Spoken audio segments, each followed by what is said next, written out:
You, John Fitzgerald Kennedy, do solemnly swear I, John Fitzgerald Kennedy, do solemnly swear that you will faithfully execute the office of President of the United States that I will faithfully execute the office of President of the United States and will, to the best of your ability, and will, to the best of my ability, preserve, protect, and defend the Constitution of the United States. preserve, protect, and defend the Constitution of the United States. So help you God. So help me God.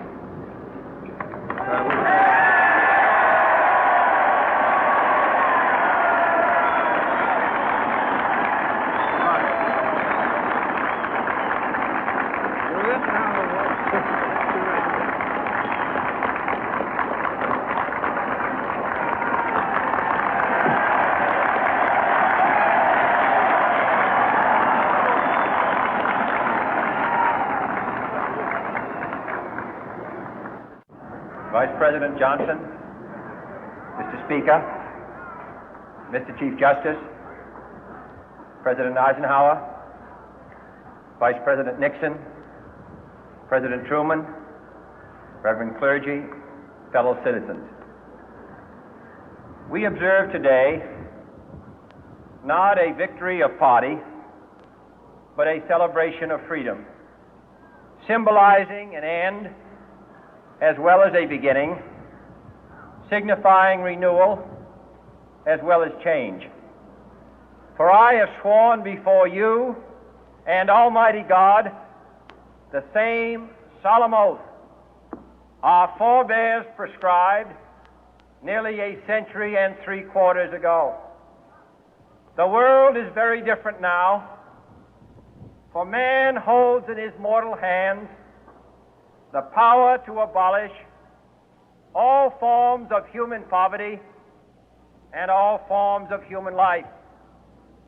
And yet the same revolutionary beliefs for which our forebears fought are still at issue around the globe. The belief that the rights of man come not from the generosity of the state, but from the hand of God. We dare not forget today that we are the heirs of that first revolution. Let the word go forth from this time and place to friend and foe alike that the torch has been passed to a new generation of Americans born in this century, tempered by war, disciplined by a hard and bitter peace, proud of our ancient heritage, and unwilling to witness or permit the slow undoing of those human rights to which this nation has always been committed and to which we are committed today at home and around the world.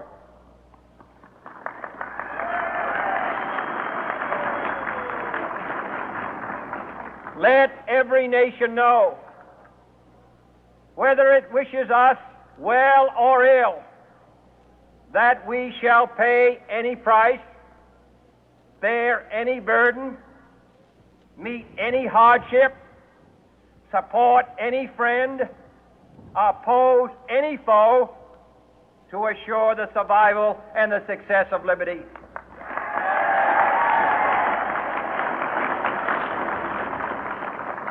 This much we pledge and more.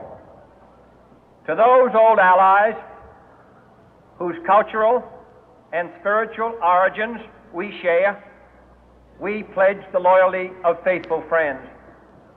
United, there is little we cannot do in a host of cooperative ventures. Divided, there is little we can do, for we dare not meet a powerful challenge at odds and split asunder. To those new states whom we welcome to the ranks of the free, we pledge our word that one form of colonial control shall not have passed away, merely to be replaced by a far more iron tyranny. We shall not always expect to find them supporting our view, but we shall always hope to find them strongly supporting their own freedom, and to remember that in the past, those who foolishly sought power by riding the back of the tiger ended up inside.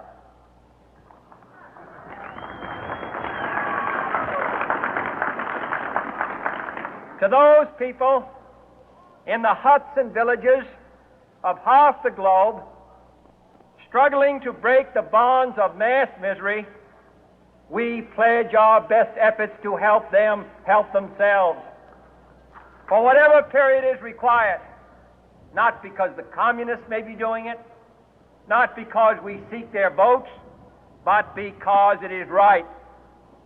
If a free society cannot help the many who are poor, it cannot save the few who are rich.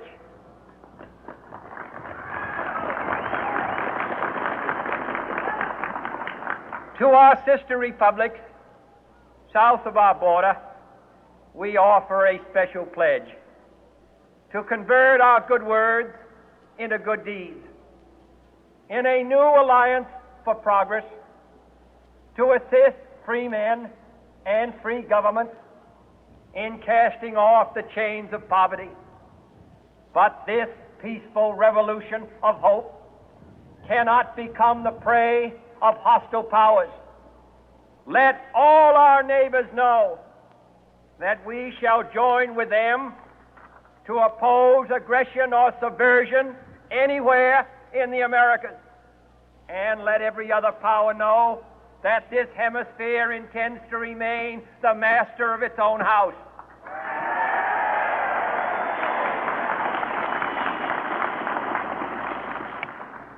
To that World Assembly of Sovereign States, the United Nations, our last best hope, in an age where the instruments of war have far outpaced the instruments of peace, we renew our pledge of support to prevent it from becoming merely a forum for invective, to strengthen its shield of the new and the weak, and to enlarge the area in which its writ may run.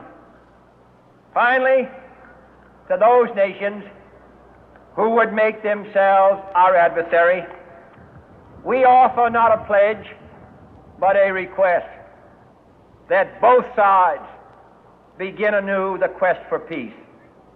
Before the dark powers of destruction, unleashed by science, engulf all humanity in planned or accidental self-destruction, we dare not tempt them with weakness, for only when our arms are sufficient beyond doubt can we be certain beyond doubt that they will never be employed. But neither can two great and powerful groups of nations take comfort from our present course, both sides overburdened by the cost of modern weapons, both rightly alarmed by the steady spread of the deadly atom, yet both racing to alter that uncertain balance of terror that stays the hand of mankind's final war. So let us begin anew, remembering on both sides that civility is not a sign of weakness, and sincerity is always subject to proof. Let us never negotiate out of fear, but let us never fear to negotiate.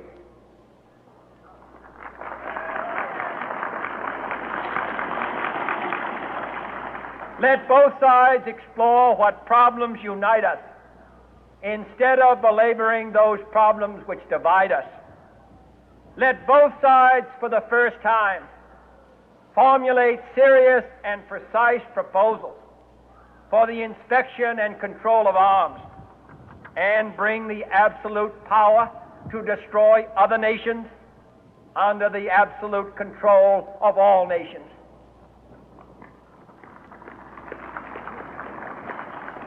Let both sides seek to invoke the wonders of science instead of its terrors.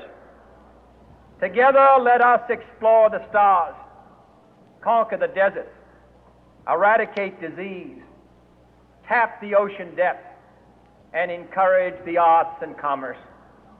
Let both sides unite to heed in all corners of the earth the command of Isaiah to undo the heavy burden and let the oppressed go free.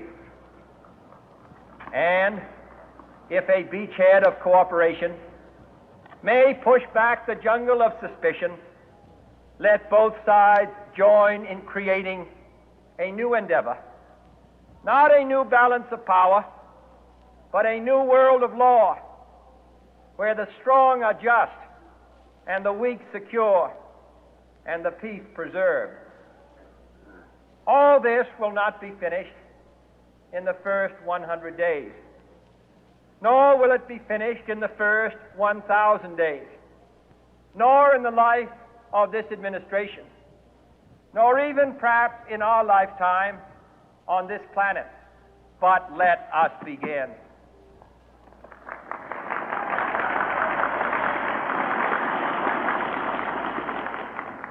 In your hands, my fellow citizens, more than mine, will rest the final success or failure of our course.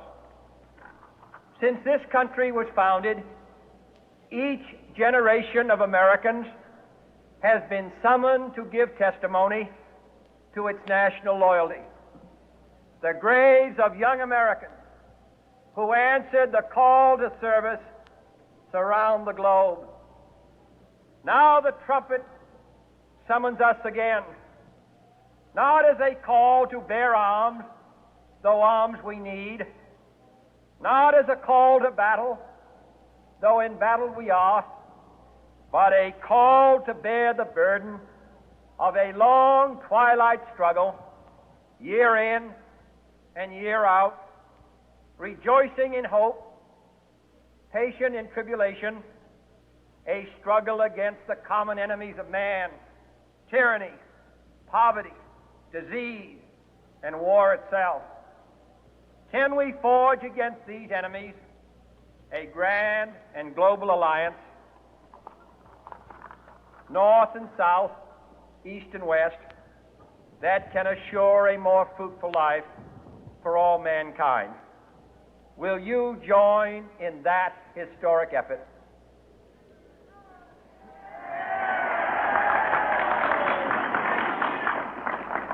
In the long history of the world, only a few generations have been granted the role of defending freedom in its hour of maximum danger.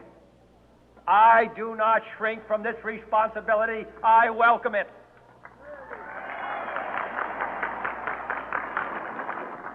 I do not believe that any of us would exchange places with any other people or any other generation. The energy, the faith, the devotion which we bring to this endeavor will light our country and all who serve it. And the glow from that fire can truly light the world. And so, my fellow Americans, ask not what your country can do for you, ask what you can do for your country.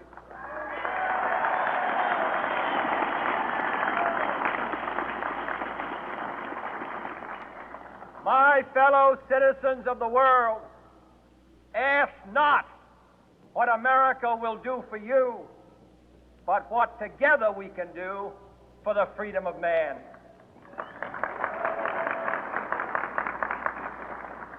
Finally, whether you are citizens of America or citizens of the world, ask of us here the same high standards of strength and sacrifice which we ask of you.